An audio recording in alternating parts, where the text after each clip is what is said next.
قوم عاد حضرت نوح کے بعد کی ایک قدیم اور طاقتور قوم۔ ہم سے زیادہ شان و شوکت والا کون ہے؟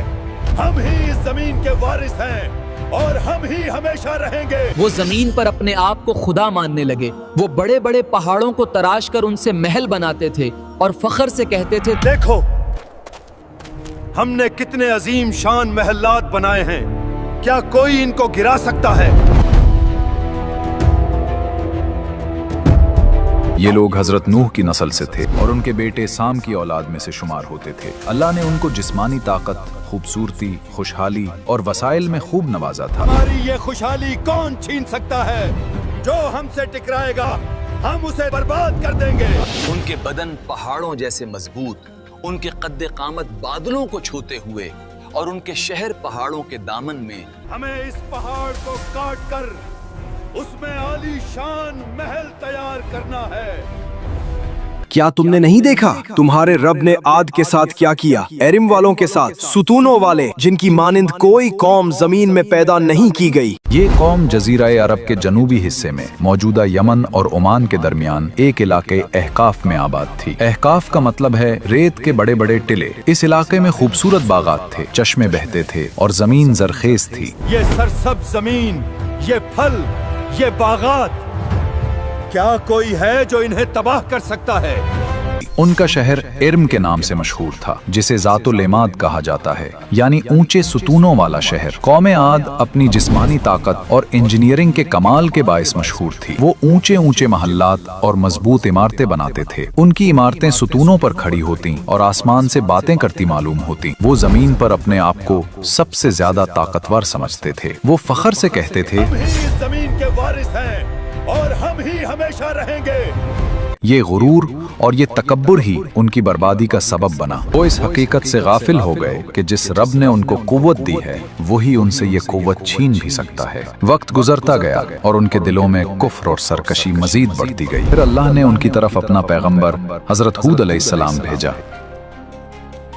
اور یاد کرو عاد کے بھائی ہود کو، جب انہوں نے اپنی قوم کو احقاف میں عذاب سے ڈرایا۔ حضرت ہود ایک نیک، سنجیدہ اور صابر نبی تھے جنہیں اللہ نے اپنی نشانیوں اور اپنی ہدایت کے ساتھ بھیجا تھا۔ وہ اپنی قوم کے سامنے نہایت وقار اور رہنمائی کے ساتھ کھڑے ہوئے اور انہیں سیدھے راستے کی دعوت دی۔ ہم نے بھیجا عاد کی طرف ان کے بھائی ہود کو۔ اس نے کہا، اے میری قوم، اللہ کی عبادت کرو، اس کے سوا تمہارا کوئی معبود نہیں۔ کیا تم پر پرہیزگاری نہیں آئے گی؟ انہوں نے کہا، اے ہود، کیا تو ہمیں یہی کہنے آیا ہے کہ ہم صرف ایک اللہ کی عبادت کریں اور اپنے باپ دادا کے معبود چھوڑ دیں؟ ہم اپنی طاقت اور مضبوط محلات پر ہی فخر کرتے رہیں گے۔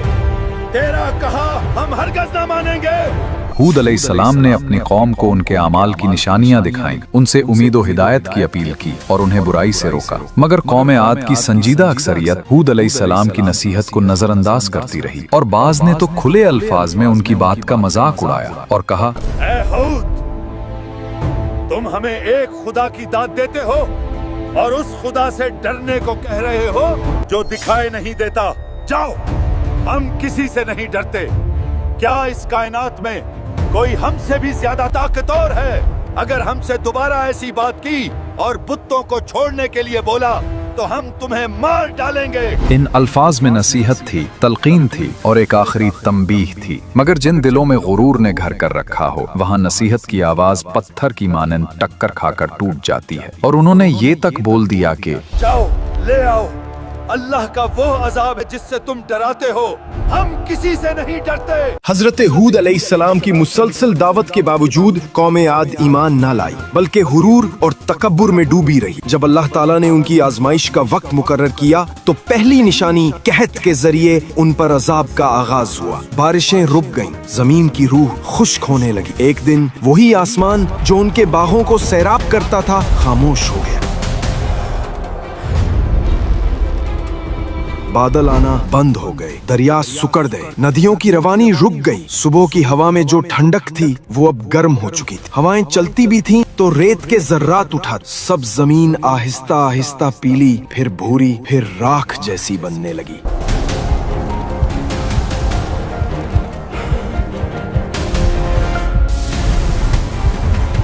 कुरान में इशारा है आद ने जमीन में नाहक तकब्बुर किया और मुफस्सरीन लिखते हैं कि अल्लाह ने उन पर आसमान बंद कर दिया। 3 साल तक बारिश का एक कतरा न गिरा। रिवायात के मुताबिक अल्लाह ने उन पर 3 साल तक बारिश बंद कर दी। उनके खेत जल गए, दरख्तों के पत्ते झड़ने लगे, खिजूरें सूख कर रेत बन गईं और जमीन पर दरिया और नहरें नापैद हो गईं। औरतें बच्चों को लेकर आसमान की तरफ देखती, मगर वहां सिर्फ धूल और धुआं नजर आता। जानवर प्यास से मरने लगे और फसलों के बीज जमीन में जलकर खत्म हो गए।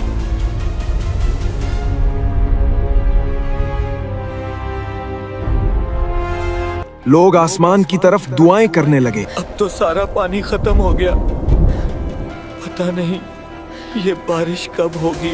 उनके सरदारों ने कहा ये दुआ नहीं, मजाक था। उनके दिलों में तौबा नहीं बल्कि तकब्बुर था। जाओ हौद से कहो, अगर वो सच्चा नबी है तो अपने खुदा से कहे कि बारिश बरसाए।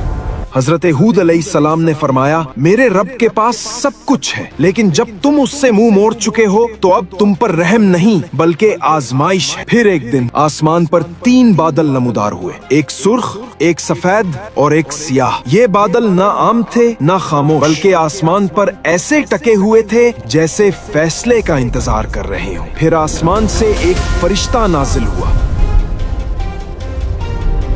उसकी आवाज वादी के एक सिरे से दूसरे सिरे तक गूंज गई। ऐ कौमे आद, तुम पर तुम्हारे रब का इम्तिहान आया है। ऐ कौमे आद, तुम्हारे रब की तरफ से तुम्हारे लिए एक इम्तिहान है। इनमें से एक बादल चुनो। कौम के सरदार एक दूसरे की तरफ देखते हैं और कहते हैं हमें सुर्ख बादल चुनना चाहेगा। नहीं, सुर्ख बादल में कुछ नहीं होगा, हम सफेद बादल चुनते हैं। ओह, इसमें पानी होगा। नहीं, काला बादल, काले बादल में पानी है, वो हमें सैराब करेगा, वही रहमत है। उन्होंने सियाह बादल चुना, मगर वो नहीं जानते थे कि उस बादल में रहमत नहीं बल्कि कहर छुपा हुआ है। फिर वो फरिश्ता गायब हो गया और वादी पर सन्नाटा छा गया। उनके चेहरों पर खुशी थी, लेकिन आसमान पर गुस्सा छा रहा था। बादल उनकी वादी की तरफ बढ़ता जा रहा था, आसमान सियाह होता जा रहा था। ए हो, देखो तुम्हारे खुदा ने हमारे लिए बादल भेज दिया। हवा में नमी और ठंडक बढ़ने लगी। सब लोग खुशी और तकब्बुर से बारिश का इंतजार कर रहे थे। देखो, यही तो है वो बादल, ये पानी वाला बादल है। अचानक वो बादल जो नरम लग रहा था भारी और बिजलियों से भरपूर होने लगा। उसकी गर्ज दिलों को दहला देने वाली थी और उसकी हरकत किसी आम बादल जैसी न थी, गोया वो किसी ताकत के हुक्म से चल रहा था। पहले झोंके के साथ रेत के बादल उठे, दरख्त झुकने लगे, पानी के बर्तन उड़ने लगे, औरतों की चादरें हवा में उड़ गईं और ऊंट घोड़े अपनी जगह से हिलने लगे। हवा का झोंका फिर दूसरा आया।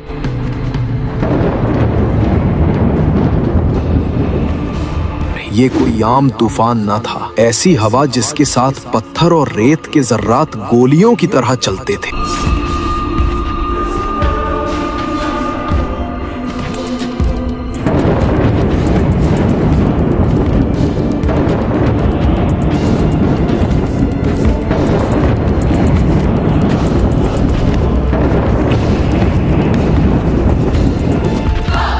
पहाड़ लरसने लगे, महल झुकने लगे। हर झोंके के साथ एक इंसान रेत में उड़ता, फिर जमीन पर गिरता। वो आंधी उन पर 7 रात और 8 दिन बराबर चली। इन 8 दिनों में उनके जिस्म रेत के तनों की तरह जमीन पर बिखर गए।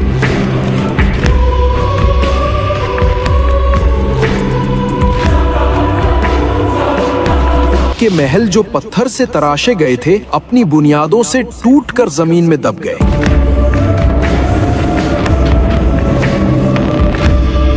उनके बाग जिनमें कभी खुशबू आती थी अब रेत के नीचे दफन हो गए। और जब वो आंधी थमी तो पूरी वादी एक कब्रिस्तान बन चुकी थी। कोई आवाज, कोई साया, कोई जान बाकी न रही।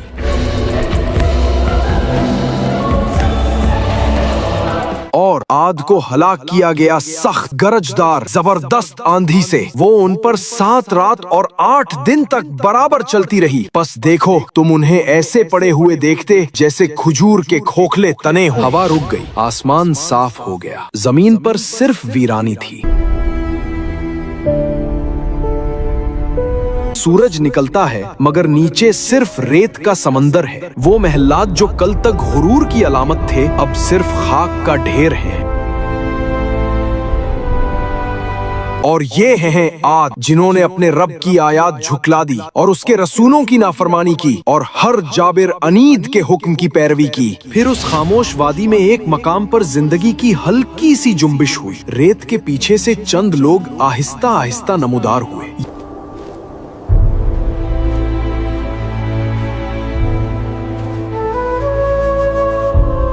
ये वो लोग थे जो हूद अलैहिस्सलाम के साथ ईमान लाए थे, जिन्हें अल्लाह ने एक पहाड़ी गार में पनाह दी थी। कुरान फरमाता है, फिर जब हमारा हुक्म आया हमने हूद और उनके ईमान वाले साथियों को अपनी रहमत से निजात दी।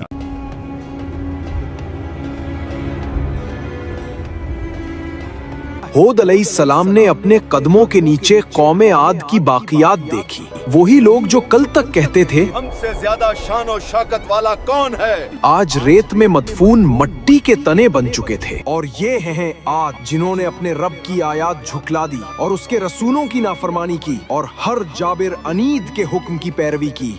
हजरत हूद अलैहिस्सलाम अपने ईमान वालों के साथ पहाड़ के किनारे पर खड़े होकर खामोशी से वादी को देखा और अल्लाह के बारगाह में दुआ की, ऐ मेरे रब तू रहम फरमाने वाला है, हमने तेरी निशानियों को देखा और तेरा इंसाफ समझ लिया। हमें उन रास्तों पर कायम रख जो तेरे मानने वालों के लिए हैं और हमारे दिलों को तकब्बुर से बचा। यूं हूद अलैहिस्सलाम की कौम मिट गई मगर उनकी दावत, उनकी नसीहत और उनकी दुआ कयामत तक बाकी रहेगी।